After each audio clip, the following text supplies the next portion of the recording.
Donc, je vais relire la dernière partie de la phrase qui est « Je me rends compte que je pratiquais cela, mais inconsciemment, intuitivement, avant de me saboter, de perdre confiance, burn-out, cramé, plus capable d'être créative.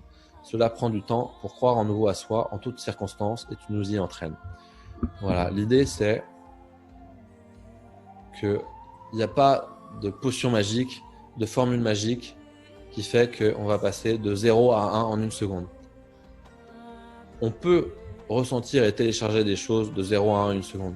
En revanche, d'intégrer ça dans le corps et de le vivre tous les jours et de faire que ça devienne une normalité, ça va demander de la répétition, de la présence, de la conscience et de l'acceptation, beaucoup d'acceptation de tous les moments où on va retomber dans nos patterns, dans nos vieux schémas, dans nos croyances limitantes. Et on a tous des patterns, on a tous des vieux schémas et on n'en a pas conscience. On n'a pas conscience que à chaque fois qu'on arrive dans un endroit, il y a un truc qui s'active dans notre cerveau et ça nous fait être d'une certaine manière, regarder d'une certaine manière, exprimer les choses d'une certaine manière et nous saboter.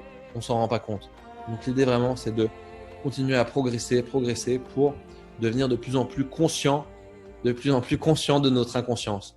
Et c'est là la vraie victoire, c'est d'arriver dans une journée, d'être à un endroit, je sais pas, par exemple d'arriver à sa réunion de famille, de se rendre compte que quand un membre de notre famille dit ça, que ça crée ça chez nous, que ça crée cette colère et que ça donne cette envie irrépressible de dire des choses pas sympas et que ça nous fait devenir complètement inconscient. Le jour où on arrive à appuyer sur pause et voir ce pattern, voir ce schéma, on a gagné, c'est gagné. C'est comme si il y avait des cambrioleurs dans notre maison et pouf, on avait mis de la lumière et paf, on les a vus. À partir du moment où on les a vus, c'est gagné. Et après, il n'y a plus qu'à appeler, plus qu'à se barrer en courant et appeler la police. Non, mais ce que je veux dire, c'est que le but, c'est de progresser. La progression, elle n'est pas linéaire. Elle se fait par étapes, par saut quantique. Il y a des moments où on revient en arrière, des moments où on bute.